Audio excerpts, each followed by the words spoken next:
Here's a brief summary of some of the latest developments this week in Gaza and the West Bank.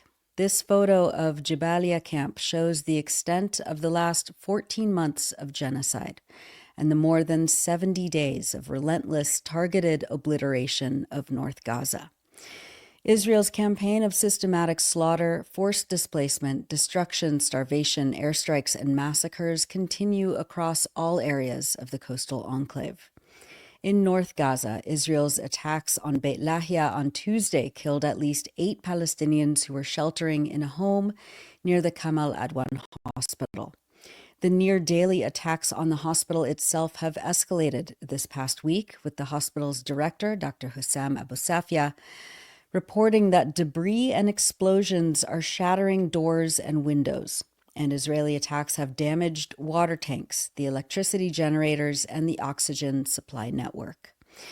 The United Nations reported that due to ongoing insecurity and the lack of ambulances and equipment, medical staff at Kamal Adwan Hospital have generally been unable to assist people trapped under the rubble in the surrounding areas or have themselves been hit.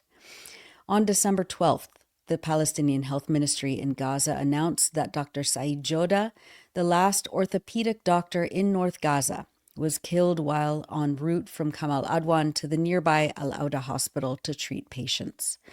A nurse, Kerem Jadadat, was also killed the same day while traveling to Kamal Adwan. The health ministry said that Dr. Joda was injured 2 weeks ago, but he continued to treat patients. His nephew was killed last month. This video shows Dr. Joda grieving his nephew in the hospital. In a report issued this week, Euromed Human Rights Monitor stated that Dr. Joda was shot in the head by an Israeli quadcopter drone. His killing, they say, demonstrated that it was a premeditated and deliberate murder, especially, quote, given that he was the only orthopedic physician in the northern Gaza Strip. Euromed added, quote, the few medical teams that have remained in northern Gaza are being targeted by the Israeli occupation army in a methodical, obvious, and recurring pattern. This makes it extremely difficult to provide medical care to the tens of thousands of residents who have been under siege for the last 11 weeks. The human rights group added that the number of Palestinian medical personnel who have been killed since October 7th, 2023 is 1,057, and more than 135 scientists and academics have also been killed. Over the weekend, the World Health Organization and its partners reached Kamal Adwan Hospital to deliver essential supplies. The head of the WHO said that fuel, food, and medicine were delivered, and they were able to transfer a few patients and their companions to Al-Shifa Hospital in Gaza City. Kamal Adwan Hospital is still without specialized physicians for surgical and maternal care. The conditions, the WHO head stated, are, quote, simply appalling.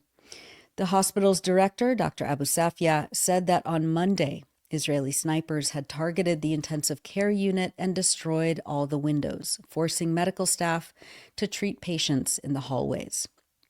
And this morning, a fire broke out in the intensive care unit due to heavy Israeli fire on the hospital. Dr. Abu Safia recorded this video from the ICU at Kamal Adwan Hospital under intense smoke and destruction.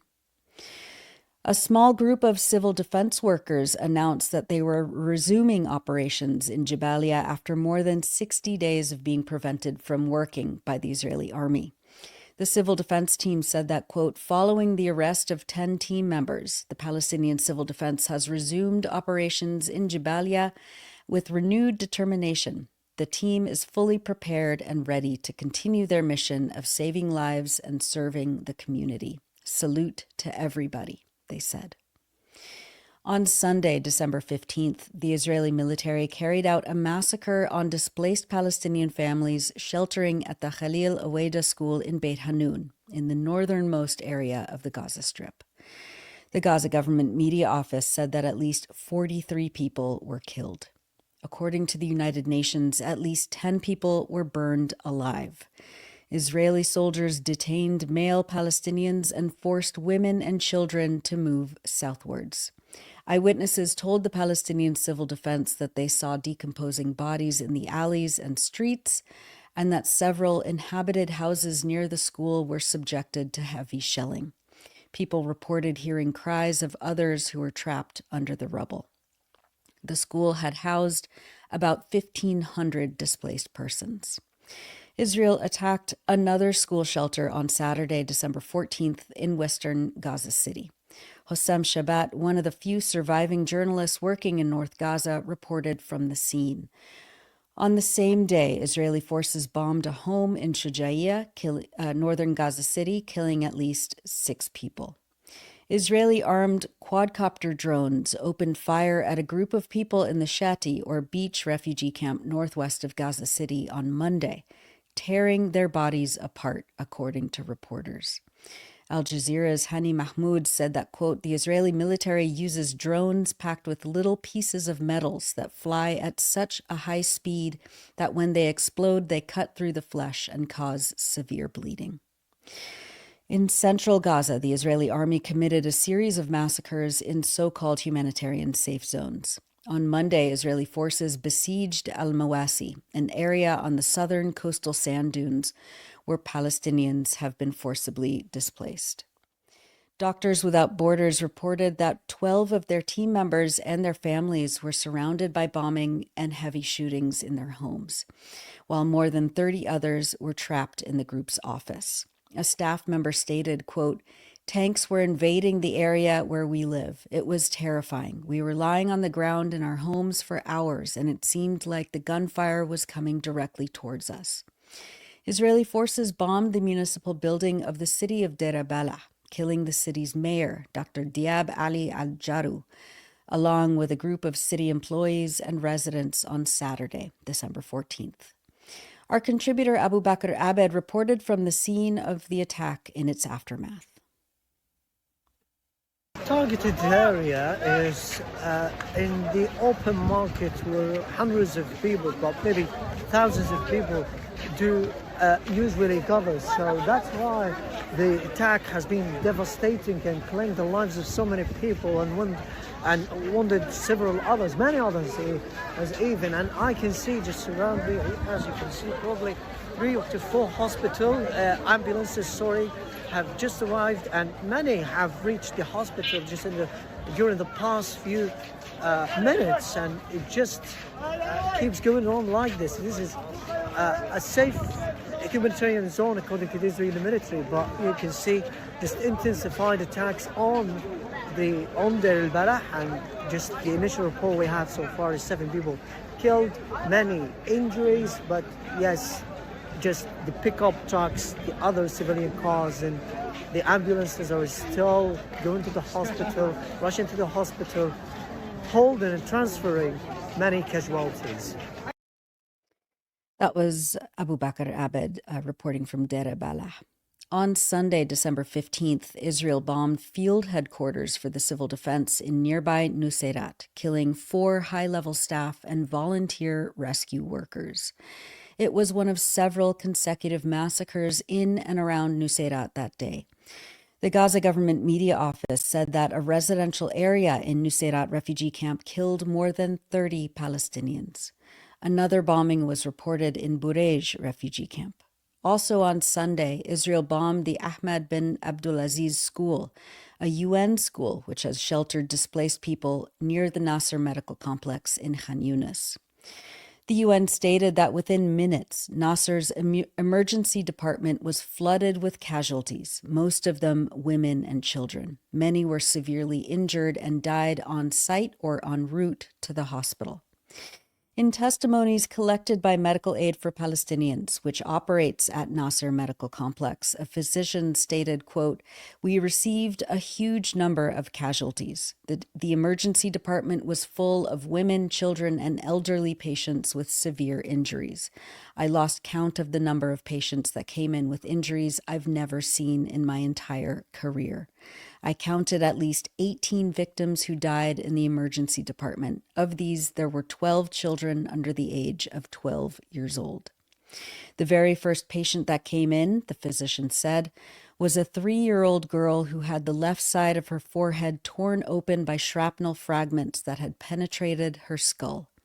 Due to the limited amount of painkillers and anesthetics that we had available, we had to undertake the procedure in the emergency room with very little access to medications.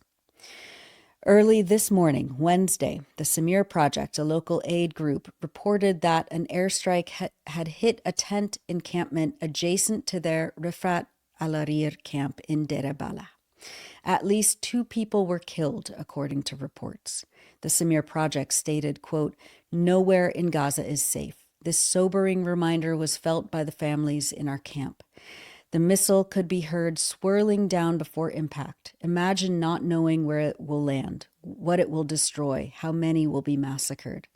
Little Mimi, a pediatric cardiac patient who needs open heart surgery, was terrified. This is the horrific reality that children and adults contend with daily: indiscriminate bombing and carnage caused by the occupation. Thank you to the staff and all the members of the camp who are now family with one another, who provided comfort. But it leaves the question, what's next? Where is the next target? Who are the next to suffer? Ceasefire now. A recent study based on data collected in June by several international human rights groups, including War Child Alliance, was published this week, revealing that of the children in the surveyed households where at least one child is injured, disabled, unaccompanied, or separated from parents, 96% of those children felt that their death was imminent. 49% of the surveyed children expressed a desire to die. The study also found that 92% of children were not accepting reality, 83% experienced severe fear, and 73% exhibited aggressive behavior, with many more showing signs of withdrawal and anxiety, alongside a pervasive sense of hopelessness. Israel killed 4 journalists in Gaza this week. The Gaza government media office says that the number of reporters and media workers who have been killed since October 2023 now stands at 196. Ahmed Bakr al-Luh, a cameraman for Al Jazeera, was killed in a bombing in Nuseirat on Sunday. According to the network, he was killed while covering rescue operations by the civil defense crews in the aftermath of an earlier bombing, and was wearing his press vest and helmet. His home, where he lived with his wife and family, was, quote, utterly destroyed by Israel in a bombing in Nuseirat camp just days before.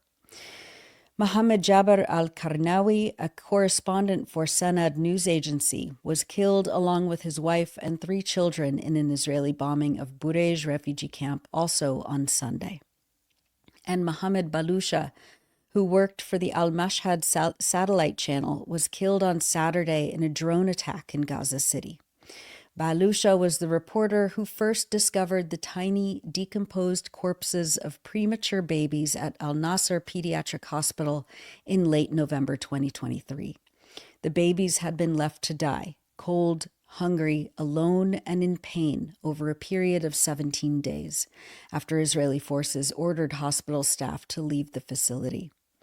As we reported at the time, the parents of the fragile newborns were apparently told by the Israeli military that the Red Cross would evacuate their babies safely, according to testimonies, but that did not happen.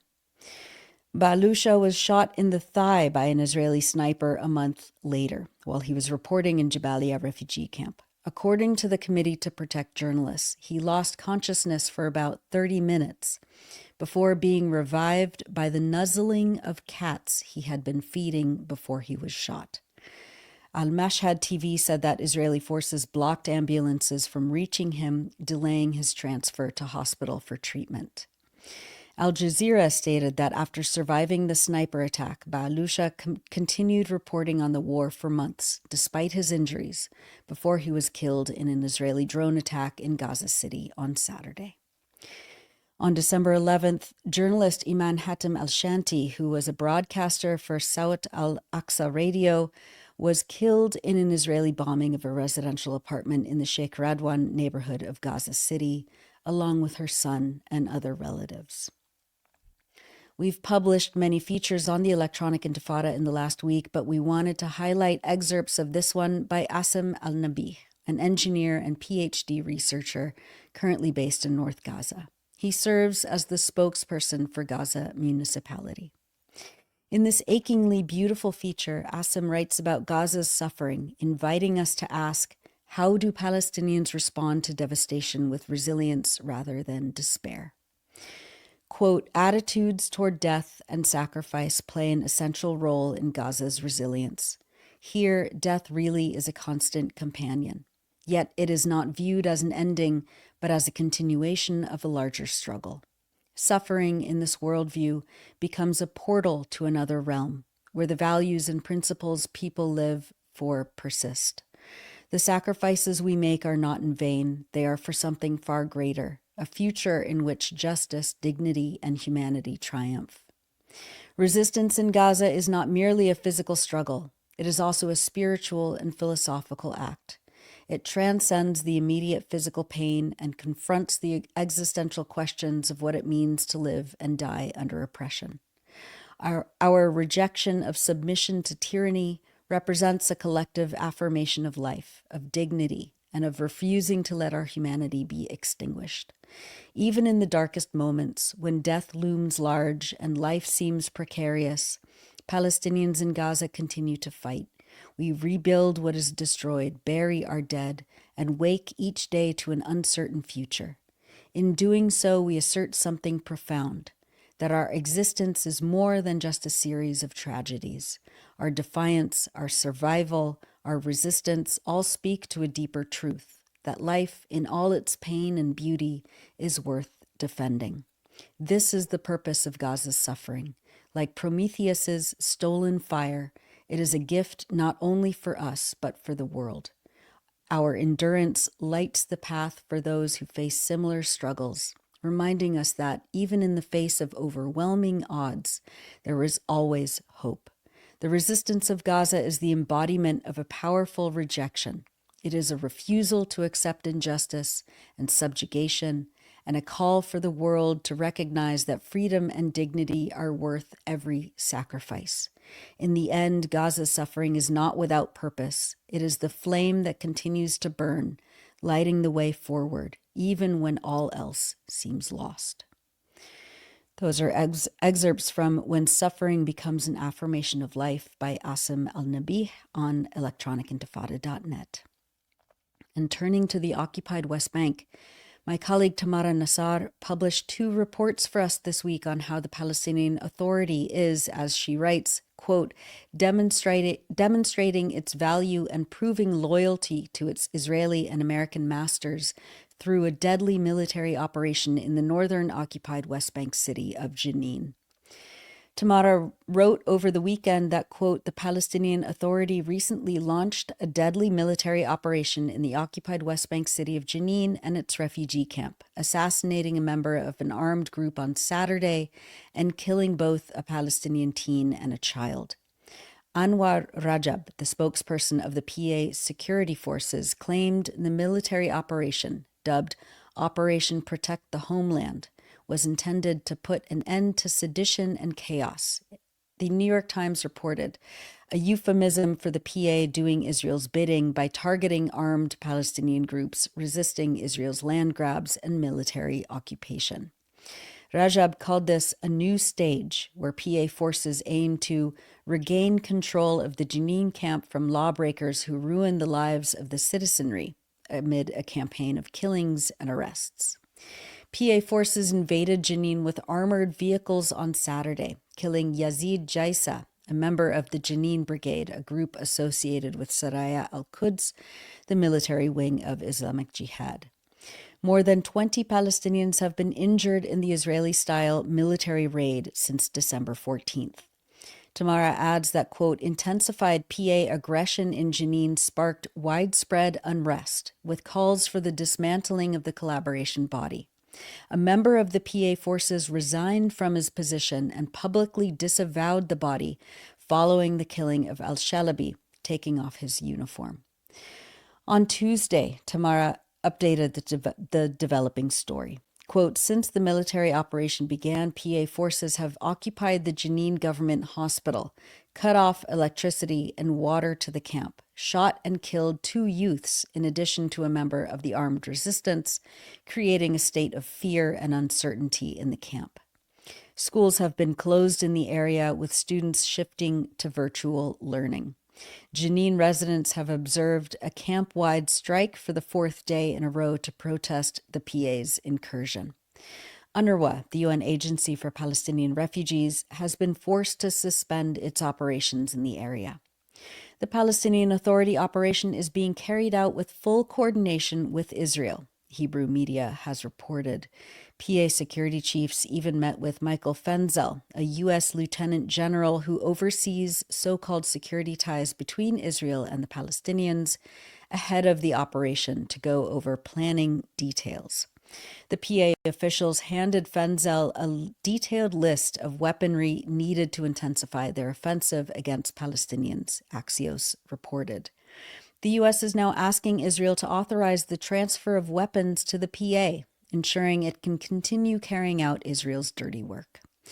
For much more on this story, read Tamara Nassar's recent reports, Palestinian Authority does Israel's bidding in Jenin, and Palestinian Authority proves loyalty to U.S. Israel by attacking Jenin, on electronicintifada.net. And finally, as we always do, we wanted to share images of people expressing defiance and resilience in the face of Israel's campaign of destruction. This video, reposted by Translating Palestine and Eye on Palestine, shows a man in North Gaza emerging from beneath the rubble of a recent bombing, emerging alive and relatively unharmed. He says that this is the second time that this has happened to him.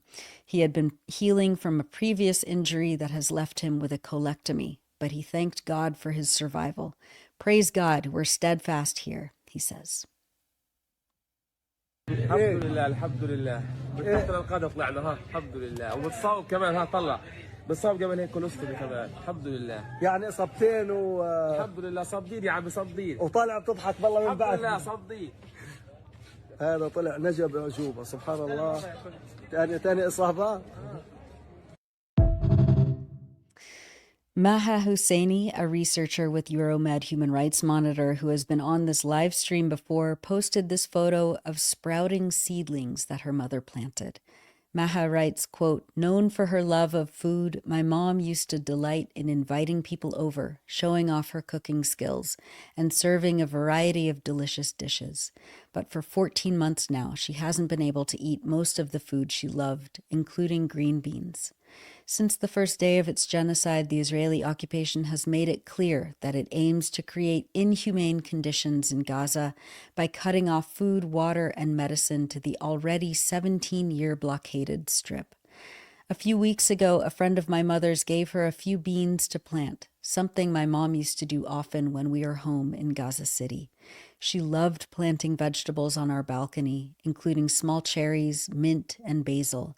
I can't describe the joy on her face as she asked me to fill the plastic pot with sand from outside our shelter, even before her friend had left. I brought the pot filled with sand, and she carefully wet the sand, gently pushing each bean into it while talking about how she would cook the first green beans to bloom.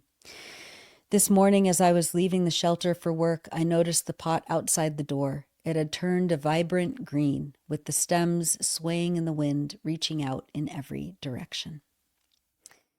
These 2 toddlers rejoiced at the sight of a few eggs, which have become a precious and scarce commodity in North Gaza.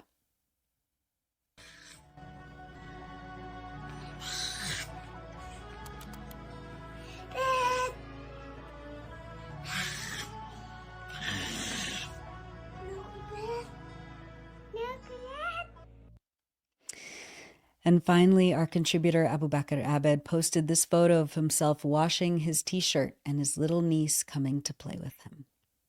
And that's it for the news roundup. As always, go to electronicintifada.net for much more, especially to read our new features by our brave writers in Gaza. You're watching the Electronic Intifada live stream.